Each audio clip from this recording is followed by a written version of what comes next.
Nama saya Tabing Taro Agariang Haan, mahasiswa Universitas Nusa Cendana Kupang, Fakultas Ilmu Sosial dan Ilmu Politik, jurusan Sosiologi. Di sini saya akan membahas tentang korupsi sistematik dari mata kuliah anti korupsi. Langsung saja, pada slide yang pertama kita akan membahas tentang korupsi sebagai peluruhan politik. Langsung saja, pemahaman saat ini tentang korupsi politik adalah positif dan individualistis, yang telah melayani dengan baik model penelitian yang menjadi hegemoni di ilmu sosial dan pengetahuan di tahun 1990-an, yang menuntut pengembangan konsep-konsep dapat dengan mudah diukur dan dipasang ke model N besar. Korupsi dengan demikian telah direduksi secara efisien menjadi ekspresi yang paling terlihat dan jelas. Tindakan hukum yang melibatkan pejabat publik, misalnya suap, penipuan maupun nepotisme. Kebijakan yang mengedepankan kepentingan segelintir orang melawan kebaikan bersama, orang dahulu akan mengerti sebagai peluruhan bertahap dari pemerintah tersebut. Pada slide yang kedua ini saya akan membahas tentang korupsi politik sistematik dalam pemikiran kuno. Meskipun saat ini kita mengaitkan korupsi dengan tindakan ilegal, etimologi asal kata kal memiliki arti yang jauh lebih kompleks.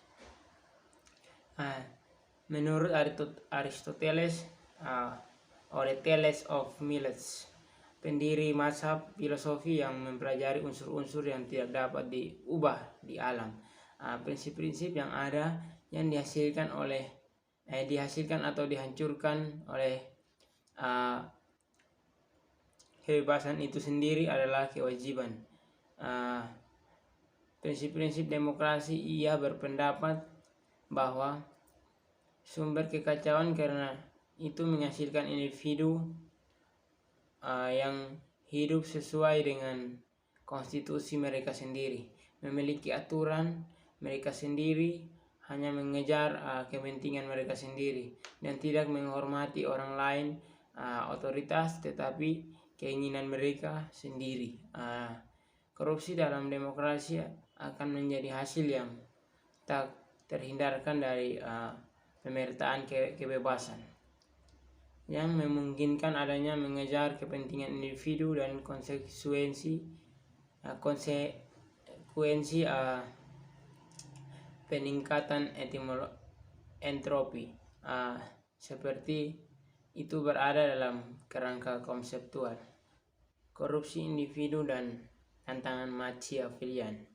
Terjemahan Pathora ke dalam bahasa Latin rot corrupts tetap memiliki arti abstrak, penghancuran dan pembusukan pada tingkat sistematik bersama dengan substansi, maka moral yang terkait dengan tindakan politik individu, menyuap, memalsukan, merayu atau cabul, terutama yang menggunakan kata korups dalam sebuah politik akal untuk merujuk pada pembusukan adat istiadat. Mengikuti dengan cermat analisis Platon tentang pecahnya demokrasi, Cicero menyalahkan pembusukan republik untuk sukses tentang kebebasan ekstrim yang tak terelakkan mencapai segala sesuatu dalam persemakmuran, di mana setiap orang bebas dan semua rasa malu hilang. Orang ini maka moral koruptor dikembangkan lebih lanjut selama abad pertengahan. Berbicara tentang sifat pendosa manusia mengikuti dari dekat Ciceronian warisan Agustinus terkenal berpendapat bahwa semua pemerintah duniawi secara intern karena berakar pada dosa asal dan mengalihkan fokus analisis ke sipil stabilitas sebagai